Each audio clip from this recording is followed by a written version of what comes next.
Welcome back to Sneha G V vlogs. ನಾನು ನಿಮ್ಮ ಸ್ನೇಹ. ಎಲ್ಲರೂ ಹೇಗಿದ್ದೀರಾ? ಚೆನ್ನಾಗಿದ್ದೀರಾ? ನಾನು ಕೂಡ ತುಂಬಾ ಚೆನ್ನಾಗಿದ್ದೀನಿ. ನಾನು ಇವತ್ತು ಥರ್ಸ್ಡೇ, ಈಗ ಮಾರ್ನಿಂಗಿಂದ ವ್ಲಾಗ್ ಸ್ಟಾರ್ಟ್ ಮಾಡ್ಕೊಂಡಿದ್ದೀನಿ. ಇವತ್ತು ಮಾರ್ನಿಂಗ್ ಟು ನೈಟ್ ನಂದು ರೋಟೀನ್ ಹೇಗಿರುತ್ತೆ ಅಂತ ನಿಮ್ಮ ಜೊತೆ ಶೇರ್ ಮಾಡ್ಕೊಳ್ತಾ ಇದ್ದೀನಿ. ಬನ್ನಿ ಇವತ್ತಿನ ವ್ಲಾಗ್ ಹೇಗೆ ಹೋಗುತ್ತೆ ನೋಡೋಣ. ನಾನು ನೆನ್ನೆ ನೈಟೇ ಇಂಥ ತಿಂಡಿ ಮಾಡೋಣ ಅಂತ ಅಂದ್ಕೊಂಡು ಪ್ಲ್ಯಾನ್ ಮಾಡಿ ಇಟ್ಕೊಂಡಿದ್ದೆ. ಸೊ ಬೆಳಿಗ್ಗೆ ಎದ್ದ ತಕ್ಷಣ ನನಗೆ ತುಂಬಾ ಈಸಿ ಆಯಿತು. ನನ್ನ ಹಸ್ಬೆಂಡಿಗೂ ಕಳಿಸೋದಕ್ಕೆ ಕರೆಕ್ಟ್ ಟೈಮಿಗೆ ಆಯಿತು. ಅದಕ್ಕೆ ವಾಂಗಿಬಾತ್ ಮಾಡೋಣ ಅಂತ ಅಂದ್ಕೊಂಡಿದ್ದೆ. ಸೊ ವಾಂಗಿಬಾತಿಗೆ ಬದನೆಕಾಯಿ ಎಲ್ಲ ರೆಡಿ ಮಾಡಿ ಇಟ್ಕೊಂಡಿದ್ದೆ. ನಾನು ತುಂಬ ಸಿಂಪಲಾಗಿ ಮಾಡ್ತೀನಿ ವಾಂಗಿಬಾತ್. ನಾನು ಅದು ಬೇರೆಯವ್ರ ಥರ ಅದೆಲ್ಲ ತುಂಬ ಕಾಂಪ್ಲಿಕೇಟಾಗಿ ಮಾಡಲ್ಲ. ಇಲ್ಲ, ಜಸ್ಟ್ ಒಗ್ಗರಣೆ ಹಾಕೊಳ್ಳೋದಷ್ಟೇ. ಅದಕ್ಕೆ ಎಣ್ಣೆ, ಸಾಸಿವೆ, ಜೀರಿಗೆ, ಕಡಲೆಬೇಳೆ, ಉದ್ದಿನಬೇಳೆ ಮತ್ತು ಕರಿಬೇವಿನ ಸೊಪ್ಪು, ಮತ್ತು ಅದಕ್ಕೆ ಅದನ್ನೆಲ್ಲ ಹಾಕ್ಬಿಟ್ಟು ಒಂದು ಸ್ವಲ್ಪ ಹೊತ್ತು ಫ್ರೈ ಮಾಡಿ, ನೆಕ್ಸ್ಟ್ ಈರುಳ್ಳಿ, ಟೊಮ್ಯಾಟೊ, ಕೊತ್ತಂಬರಿ ಸೊಪ್ಪು, ಈ ಮೆಣಸಿನ್ಕಾಯಿ ಇಷ್ಟನ್ನು ಹಾಕ್ಬಿಟ್ಟು ಒಂದು ಸ್ವಲ್ಪ ಹೊತ್ತು ಚೆನ್ನಾಗಿ ಫ್ರೈ ಮಾಡೋದು. ಫ್ರೈ ಮಾಡಿದ್ಮೇಲೆ ಒಂದು ಸ್ವಲ್ಪ ಅರಿಶಿನ, ಮತ್ತು ಉಪ್ಪು ಅದನ್ನು ಹಾಕ್ಬಿಟ್ಟು ಒಂದು ಸ್ವಲ್ಪ ಹೊತ್ತು ಫ್ರೈ ಮಾಡೋದು. ಫ್ರೈ ಮಾಡಿಬಿಟ್ಟು ಅದೊಂದು ಸ್ವಲ್ಪ ಎಲ್ಲ ಕಂದು ಬಣ್ಣಕ್ಕೆ ಬಂದಮೇಲೆ ಹಚ್ಚಿಟ್ಕೊಂಡಿದ್ದಂಥ ಬದನೆಕಾಯಿನ ಹಾಕೋದು. ವಾಂಗಿಬಾತ್ಗೆ ಬದನೆಕಾಯಿ ಬೇರೆ ಬರುತ್ತೆ, ಆ ಬದನೆಕಾಯಿ ಹಾಕ್ಕೋಬೇಕು.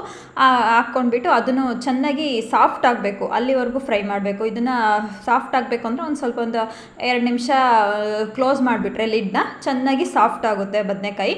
ಅಲ್ಲಿವರೆಗೂ ಫ್ರೈ ಮಾಡಬೇಕು. ಇಲ್ಲಾಂದರೆ ಹಸಿ ಇದ್ದರೆ ತಿನ್ನೋದಕ್ಕಾಗಲ್ಲ ವಾಂಗಿಬಾತ್. ಒಬ್ಬೊಬ್ಬರು ಒಂದೊಂದು ಥರ ಮಾಡ್ತಾರೆ ವಾಂಗಿಬಾತ್. ಒಬ್ಬೊಬ್ಬರು ಕುಕ್ಕರಲ್ಲಿ ಜಸ್ಟ್ ಯಾವ್ದಾರಪ್ಪ ಪಲಾವ್ ಮಾಡೋ ರೀತಿ ಮಾಡ್ತಾರೆ ಒಬ್ಬೊಬ್ಬರು ವಾಂಗಿಬಾತು. ಮತ್ತು ಇನ್ನೂ ಒಬ್ಬೊಬ್ಬರು ಈ ಥರ ಹುಣಸೆಹಣ್ಣು ಮತ್ತು ಕೊಬ್ಬರಿ ಈ ಥರ ಹಾಕಿ ಒಂಥರ ಪುಳಿಯೋಗರೆ ಟೈಪು ಮಾಡ್ತಾರೆ ಒಬ್ಬೊಬ್ಬರು. ನಾನು ಟೊಮ್ಯಾಟೊ ಹಾಕಿ, ಹಸಿ ಕಾಯಿ ಹಾಕಿ ಮತ್ತು ಈ ಥರ ಮಾಡೋದ್ರಿಂದ ಇದೇ ಒಂಥರ ಟೇಸ್ಟ್ ಬರುತ್ತೆ.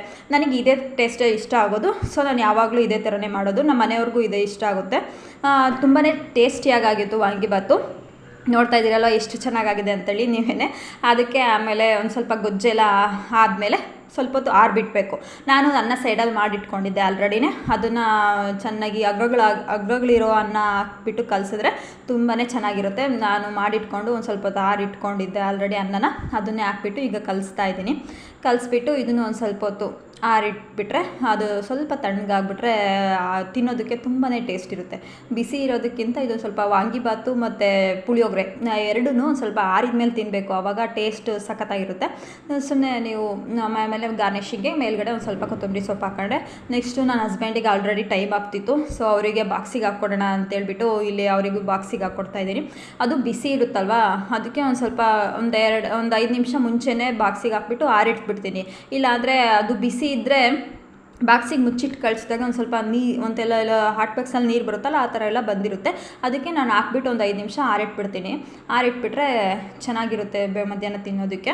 ಅವ್ರಿಗೆ ಸೌತೆಕಾಯಿ ಒಂದು ಸ್ವಲ್ಪ ಎಲ್ಲ ಬಾಕ್ಸಿಗೆ ಹಾಕ್ಕೊಟ್ಬಿಟ್ಟು ನಾನು ಮತ್ತು ನಮ್ಮ ಪಾಪು ತಿಂತ ಕೂತಿದ್ವಿ. ಅವನು ತುಂಬಾ ಇಷ್ಟಪಟ್ಟು ತಿಂದ.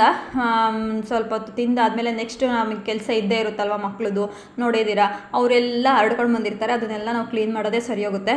ನಾನು ಅದನ್ನೆಲ್ಲ ಎತ್ತಿಟ್ಬಿಟ್ಟು ನೆಕ್ಸ್ಟ್ ಎಲ್ಲ ಒಂದು ಸ್ವಲ್ಪ ಕಸ ಹೊಡೆದು ಮತ್ತು ನಮ್ಮ ಪಾಪುಗೆ ಅವನೊಂದು ಸ್ವಲ್ಪ ಆಟ ಆಡಿಸ್ಬಿಟ್ಟು ನೆಕ್ಸ್ಟ್ ಅವನಿಗೆ ಸ್ನಾನ ಮಾಡಿಸಿ, ಇದೇ ಕೆಲಸ ನನಗೆ ಇದ್ದೇ ಇರುತ್ತೆ. ಡೈಲಿ ಒಂದು ಸ್ವಲ್ಪ ಇದೇ ಕೆಲಸನೇ ಇರುತ್ತೆ. ನನ್ನ ಹಸ್ಬೆಂಡ್ ಆಫೀಸ್ಗೆ ಹೋದ ತಕ್ಷಣ ಇವಂದೇ ಕೆಲಸ ನನಗೆ. ಏನಪ್ಪ ಅಂದರೆ ಇದೇ ಅವನದೆಲ್ಲ ಆಟ ಸಾಮಾನು ಎತ್ತಿಡೋದು ಮತ್ತು ಅವನನ್ನು ಮಲಗಿಸೋದು, ಆಟ ಆಡಿಸೋದು ಇದೇ ಇರುತ್ತೆ. ಅವನಿಗೆ ಸ್ನಾನ ಮಾಡಿಸ್ಬಿಟ್ಟು ಬಂದೆ. ಆ್ಯಕ್ಚುಲಿ ಅವನಿಗೆ ಲಾಸ್ಟ್ ಡೇ ಹುಷಾರಿಲ್ದಂಗೆ ಆಗಿಬಿಟ್ಟಿತ್ತು. ಅದಕ್ಕೆ ಅದು ಸಿರಪ್ ಎಲ್ಲ ಹಾಕಿರೋದಕ್ಕೆ ಒಂದು ಸ್ವಲ್ಪ ಮೈಯೆಲ್ಲ ಅಲರ್ಜಿ ಆಗಿಬಿಟ್ಟಿತ್ತು. ಅದಕ್ಕೆ ಅವರಿಗೆ ಅವರು ಬಾಡಿ ಲೋಷನ್ ಕೊಟ್ಟಿದ್ರು, ಅದನ್ನೇ ಹಚ್ತಾ ಇದ್ದೆ ಸ್ನಾನ ಮಾಡಿಸ್ಬಿಟ್ಟು. ಬರೀ ಕೈಯಲ್ಲಿ ಕಾಲಲ್ಲಿ ಒಂದು ಸ್ವಲ್ಪ ರೆಡ್ ರ್ಯಾಷಸ್ ಥರ ಆಗಿತ್ತು. ಅದನ್ನು ತೋರಿಸ್ಕೊಂಡು ಬಂದ್ವಿ ಹಾಸ್ಪಿಟಲಲ್ಲಿ. ಅದೇನು ಪ್ರಾಬ್ಲಮ್ ಇಲ್ಲ ಅಂತ ಹೇಳಿದ್ರು. ಅದನ್ನೇ ಲೋಷನ್ ಹಚ್ತಾ ಇದ್ದೆ. ಹಚ್ಬಿಟ್ಟು ಅವನನ್ನು ಮಲಗಿಸ್ಬಿಟ್ರೆ ಒಂದು ದೊಡ್ಡ ಕೆಲಸ ಮುಗಿಯುತ್ತೆ ನನಗೆ. ಅದಕ್ಕೆ ಫಸ್ಟ್ ಅವನಿಗೆ ಸ್ನಾನ ಮಾಡಿಸ್ಬಿಟ್ಟು ಮಲಗಿಸ್ಬಿಡ್ತೀನಿ. ನೆಕ್ಸ್ಟ್ ಆಮೇಲೆ ಏನಿದ್ರು ನನ್ನ ಕೆಲಸ ಅದು ಅವ್ನು ಮಲಗಿಸ್ಬಿಟ್ರೆ ಒಂದು ದೊಡ್ಡ ಕೆಲಸ ಆದಂಗೆ ಆಗುತ್ತಲ್ವ. ಬೇರೆ ಇನ್ನೆಲ್ಲ ಕೆಲಸನೂ ಆರಾಮಾಗಿ ಆಗುತ್ತೆ. ಇಲ್ಲಾಂದರೆ ಬರೀ ಅಗ್ಲ ಬಂದು ಅಮ್ಮ ಅಮ್ಮ ಅಂತ ಹಿಂದೆನೇ ಬರ್ತಿರ್ತಾನೆ. ನನಗೇನೂ ಕೆಲಸ ಮಾಡೋದಕ್ಕೆ ಆಗಲ್ಲ. ಸೊ ಅವನನ್ನು ಫಸ್ಟು ಸ್ನಾನ ಮಾಡಿಸಿ ಮಲಗಿಸ್ದೆ. ನೆಕ್ಸ್ಟು ಆಮೇಲೆ ಕಸ ಹೊಡೆದು ಬೇರೆ ಏನೇನು ಕೆಲಸ ಇತ್ತೋ ಎಲ್ಲ ಮುಗಿಸ್ಕೊಂಡು ಒಂದು ಸ್ವಲ್ಪ ಪಾತ್ರೆಗಳೆಲ್ಲ ಇದ್ವು ಅವನು ಎಲ್ಲ ವಾಶ್ ಮಾಡ್ಕೊಳ್ಳೋಣ ಅಂತ ಬಂದೆ ಇಲ್ಲಿ. ಅವನನ್ನು ಫಸ್ಟ್ ಮಲಗಿಸ್ಬಿಟ್ಟೆ ಬಂದಿದ್ದು. ಆಮೇಲೆ ಎಲ್ಲ ಪಾತ್ರೆಗಳೆಲ್ಲ ವಾಶ್ ಮಾಡಿ ನೆಕ್ಸ್ಟ್ ಒಂದು ಸ್ವಲ್ಪ ಸ್ನ್ಯಾಕ್ಸಿಗೆ ಏನಾದರೂ ಮಾಡಿಕೊಡೋಣ ಅಂದ್ಕೊಂಡಿದ್ದೆ. ಪಾಪು ಯಾವಾಗಲೂ ಕೇಳ್ತಾನೆ ಇರ್ತಾನೆ, ಏನಾದರೂ ಸ್ವಲ್ಪ ತಿನ್ನೋದು ಕೊಟ್ಟರೆ ಚೆನ್ನಾಗಿ ತಿಂತಾನೆ, ಇಲ್ಲಾಂದರೆ ಬರೀ ಅಂಗಡಿ ಬೇಕ್ರಿದೇ ತರಿಸ್ಕೊಂಡು ಅವರಪ್ಪ ತಂದು ಕೊಡ್ತಿರ್ತಾರೆ, ಬರೀ ಬೇಕ್ರಿದೇ ತಿಂದು ಅಭ್ಯಾಸ ಆಗಿಬಿಡುತ್ತೆ ಅಂತೇಳಿ ನಾನು ಮನೇಲಿ ಏನಾದರೂ ಒಂದು ಸ್ವಲ್ಪ ಸ್ನ್ಯಾಕ್ಸ್ ಮಾಡೋದಕ್ಕೆ ಮಾಡ್ತಾಯಿರ್ತೀನಿ. ಅದಕ್ಕೆ ಇವತ್ತು ಒಂದು ಸ್ವಲ್ಪ ಗೋಧಿ ಮತ್ತು ಬೆಲ್ಲ ಹಾಕ್ಬಿಟ್ಟು ಗೋಧಿ ಉಂಡೆ ಅಂತ ಮಾಡ್ತಾರೆ, ಅದನ್ನು ಮಾಡ್ತಾಯಿದ್ದೆ. ನಮ್ಮ ಹಳ್ಳಿ ಕಡೆ ಮಾಡ್ತಾರೆ ಅದನ್ನು. ಅದು ತುಂಬ ಸಿಂಪಲ್ಲಾಗಿ ಶಂಕರ್ ಪೋಳಿ ಕೇಳಿದ್ದೀರಲ್ವ, ಸೇಮ್ ಅದೇ ಥರ ಇರುತ್ತೆ, ಟೇಸ್ಟ್ ಅದೇ ಥರ ಇರುತ್ತೆ, ಬಟ್ ಮಾಡೋದು ರೀತಿ ಮಾತ್ರ ಚೇಂಜ್ ಅಷ್ಟೇ. ಶಂಕರ್ ಪೋಳಿ ಒಂದು ಸ್ವಲ್ಪ ಹಿಂಗೆ ಕ್ರಾಸಲ್ಲಿ ಕಟ್ ಮಾಡ್ತೀವಿ, ಬಟ್ ಇದನ್ನು ಉಂಡೆ ಥರ ಮಾಡ್ತೀವಿ ಅಷ್ಟೇ. ಅದಕ್ಕೆ ನಾನು ಜಾಸ್ತಿ ಏನು ಮಾಡಲಿಲ್ಲ, ಒಂದು ಸ್ವಲ್ಪನೇ ಮಾಡ್ಕೊಂಡಿದ್ದು. ಜಾಸ್ತಿ ಆದರೆ ಮುಗಿಯಲ್ಲ ಬೇಗ ಅಂತೇಳ್ಬಿಟ್ಟು ಒಂದು ಸ್ವಲ್ಪ ಮಾಡಿಕೊಂಡೆ.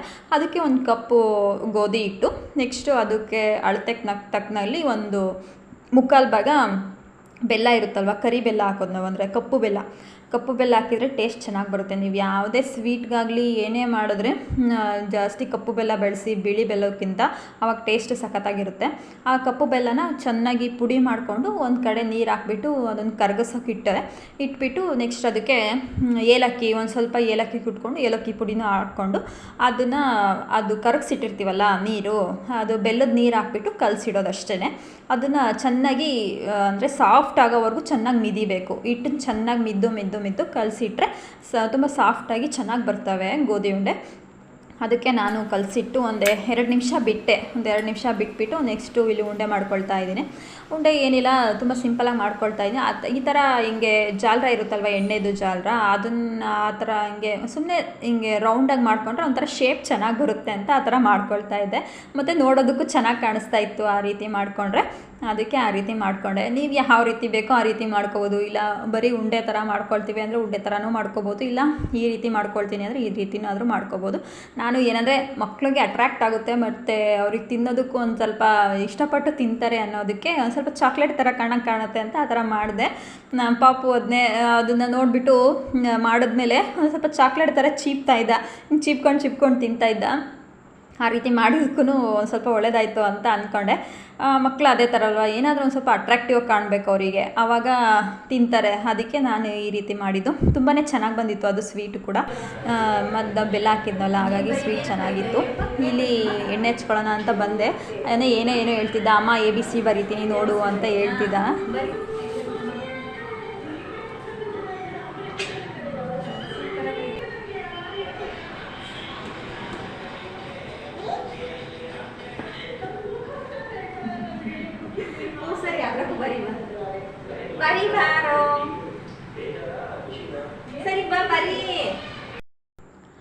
ಸರಿ ಅಂತೇಳ್ಬಿಟ್ಟು ನಾನು ಎಲ್ಲ ತಲೆ ಬಾಚ್ಕೊಂಡು ಒಂದು ಸ್ವಲ್ಪ ದೇವ್ರ ದೀಪ ಎಲ್ಲ ಹಚ್ಚಿದೆ. ಅಷ್ಟೊತ್ತಿಗೆ ಆಲ್ರೆಡಿ ಈವ್ನಿಂಗ್ ಆಯಿತು. ಸಂಜೆ ನನ್ನ ಹಸ್ಬೆಂಡು ಒಂದು ಸ್ವಲ್ಪ ಬರೋದು ಲೇಟ್ ಆಗುತ್ತೆ ಅಂತಂದರು. ಸೊ ಏನಾದರೂ ಡಿನ್ನರಿಗೆ ಮಾಡೋಣ ಅಂತೇಳ್ಬಿಟ್ಟು ಕ್ಯಾರೆಟ್ನ ತುರ್ಕೊಳ್ತಾ ಇದ್ದೀನಿ. ನಾನು ಇವತ್ತು ಪನ್ನೀರ್ ಇತ್ತು ಒಂದು ಸ್ವಲ್ಪ, ಅದು ಪನ್ನೀರು ಇಟ್ಬಿಟ್ರೆ ಹಂಗೆ ಇರುತ್ತೆ, ಅದನ್ನು ಪನ್ನೀರ್ ಫ್ರೈಡ್ ರೈಸ್ ಮಾಡೋಣ ಅಂತೇಳ್ಬಿಟ್ಟು ಎಲ್ಲ ತರಕಾರಿ ಹೆಚ್ಕೊಳ್ತಾ ಇದ್ದೀನಿ. ತರಕಾರಿ ನಿಮ್ಮ ಮನೆಯಲ್ಲಿ ಏನಿರುತ್ತೋ ಅದನ್ನು ಹಾಕ್ಬೋದು. ನಾನು ಮನೇಲಿ ಆಲ್ಮೋಸ್ಟ್ ಎಲ್ಲ ಇತ್ತು, beans, carrot, capsicum, next cabbage, ಇಷ್ಟನ ಹಾಕಿದೆ. ನಿಮ್ಮ ಮನೇಲಿ ಏನಿರುತ್ತೋ ಅದನ್ನೇ ಆದರೂ ಹಾಕ್ಬೋದು, ಅದಕ್ಕೇನಿಲ್ಲ. ನಾನು ಇಷ್ಟನ್ನು ಹಾಕಿದೆ, ಮನೇಲಿ ಆಲ್ಮೋಸ್ಟ್ ಎಲ್ಲ ಇತ್ತು, ಅದಕ್ಕೆ ಅದನ್ನೇ ಎಲ್ಲ ಒಂದು ಸ್ವಲ್ಪ ಹಚ್ಬಿಟ್ಟು ಹಾಕಿದೆ. ಎಲ್ಲ ಚಿಕ್ಕದಾಗಿ ಕಟ್ ಮಾಡಿಕೊಂಡು ಹಾಕಿದ್ರೆ ಚೆನ್ನಾಗಿರುತ್ತೆ. ಕ್ಯಾಬೇಜ್ನ ಒಂದು ಸ್ವಲ್ಪ ಸ್ಲೈಸಾಗಿ ಕಟ್ ಮಾಡಿಕೊಂಡ್ರೆ ಫ್ರೈಡ್ ರೈಸಿಗೆ ಚೆನ್ನಾಗಿರುತ್ತೆ. ಫ್ರೈಡ್ ರೈಸ್ ಏನಿಲ್ಲ, ತುಂಬ ಸಿಂಪಲಾಗಿ ಮಾಡ್ಬೋದು. ಅದನ್ನು ಏನು ತುಂಬ ಹೆವಿಯಾಗಿ ಆ ಥರ ಏನು ಮಾಡೋದಕ್ಕೆ ಹೋಗಲ್ಲ ನಾನು. ಜಸ್ಟ್ ಎಣ್ಣೆ ಹಾಕ್ಬಿಟ್ಟು ಫಸ್ಟು ಪನ್ನೀರ್ ಇತ್ತಲ್ವ, ಅದು ಸ್ವಲ್ಪ ಗಟ್ಟಿ ಇರುತ್ತೆ, ಅದಕ್ಕೆ ಅದನ್ನು ಫಸ್ಟು ಸ್ಲೈಸಾಗಿ ಕಟ್ ಮಾಡಿಬಿಟ್ಟು ಸ್ವಲ್ಪ ಹೊತ್ತು ಫ್ರೈ ಮಾಡ್ಕೋಬೇಕು. ಒಂದು ಸ್ವಲ್ಪ ಬ್ರೌನಿಶ್ ಆಗಿ ಫ್ರೈ ಆದರೆ ಸಾಫ್ಟ್ ಆಗುತ್ತೆ ಪನ್ನೀರು.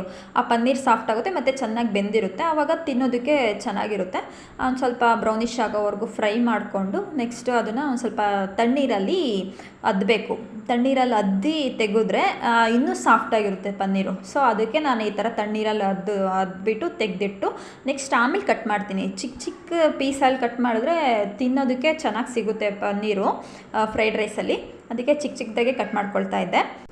ಪನ್ನೀರೆಲ್ಲ ಚಿಕ್ಕ ಪೀಸಾಗಿ ಕಟ್ ಮಾಡಿಕೊಂಡು ನಾನು ಒಂದು ಸೈಡಲ್ಲಿ ಇಟ್ಕೊಂಡೆ. ನೆಕ್ಸ್ಟ್ ಪನ್ನೀರ್ ಫ್ರೈಡ್ ರೈಸ್ ಮಾಡೋದಕ್ಕೆ ಒಂದು ಬಾಣಲೆಗೆ ಎಣ್ಣೆ ಹಾಕ್ಬಿಟ್ಟು ಅದಕ್ಕೆ ಒಂದು ಸ್ವಲ್ಪ ಒಂದೊಂದು ಜಾಸ್ತಿ ಈರುಳ್ಳಿ ಏನು ಹಚ್ಕೊಂಡಿರಲಿಲ್ಲ, ಒಂದೇ ಈರುಳ್ಳಿ ಹಚ್ಕೊಂಡಿದ್ದು ಮತ್ತು ತುಪ್ಪ ಹಾಕಿದೆ. 1-2 ಸ್ಪೂನ್ ತುಪ್ಪ ಹಾಕಿದರೆ ಟೇಸ್ಟ್ ಇನ್ನೂ ಚೆನ್ನಾಗಿರುತ್ತೆ ಫ್ರೈಡ್ ರೈಸ್ಗೆ. ಸೊ ತುಪ್ಪ ಹಾಕ್ಕೊಂಡೆ, ಒಂದು ಈರುಳ್ಳಿ ಮತ್ತು ಒಂದೇ ಮೆಣಸಿನ್ಕಾಯಿ ಜಾಸ್ತಿ ಹಾಕಲಿ, ಯಾಕಂದರೆ ಲಾಸ್ಟಲ್ಲಿ ಪೆಪ್ಪರ್ ಪೌಡ್ರ್ ಹಾಕ್ತೀವಿ, ಅದು ಮತ್ತು ಸಾಸು ಎಲ್ಲ ಜಾಸ್ತಿ ಆಗುತ್ತೆ, ಹೆವಿ ಆಗುತ್ತೆ. ಮತ್ತು ನಮ್ಮ ಪಾಪು ತಿನ್ನೋದಿಲ್ಲ ಖಾರ ಜಾಸ್ತಿ, ಹಾಗಾಗಿ ಒಂದೇ ಮೆಣಸಿನ್ಕಾಯಿ ಹಾಕ್ಕೊಂಡಿದ್ದು, ಹಸಿ ಮೆಣಸಿನ್ಕಾಯಿ ಹಾಕ್ಬಿಟ್ಟು ಚೆನ್ನಾಗಿ ಒಂದು ಸ್ವಲ್ಪ ಹೊತ್ತು ಫ್ರೈ ಮಾಡಬೇಕು. ಅದು ತರಕಾರಿ ಎಲ್ಲ ಸಾಫ್ಟ್ ಆಗಬೇಕು, ಅಲ್ಲಿವರೆಗೂ ಚೆನ್ನಾಗಿ ಫ್ರೈ ಮಾಡ್ಕೋಬೇಕು. ಇಲ್ಲ ಹಸಿ ಹಸಿ ಇದ್ದರೆ ಅದು ತಿನ್ನೋದಕ್ಕಾಗಲ್ಲ, ಇಲ್ಲಾಂದರೆ ಫುಲ್ ಫ್ರೈ ಆದರೆ ಅದನ್ನು ತಿನ್ನೋದಕ್ಕಾಗಲ್ಲ. ಮೀಡಿಯಮಾಗಿ ಫ್ರೈ ಮಾಡ್ಕೋಬೇಕು.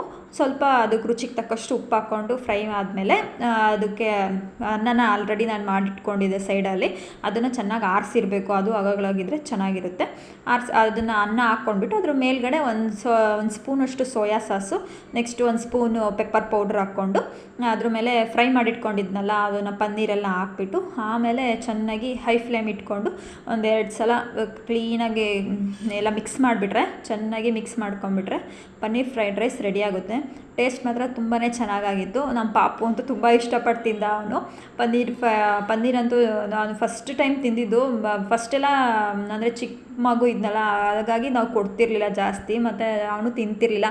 ಬಟ್ ಈ ಸಲ ಮಾಡಿದಾಗ ತುಂಬ ಇಷ್ಟಪಟ್ಟು ತಿಂದ, ಅದಕ್ಕೆ ತುಂಬ ಖುಷಿಯಾಯಿತು ನನಗೆ. ಅವನಿಗಾದರೂ ಮಾಡಿಕೊಡ್ಬೇಕು ಅಂತ ಅಂದ್ಕೊಂಡೆ.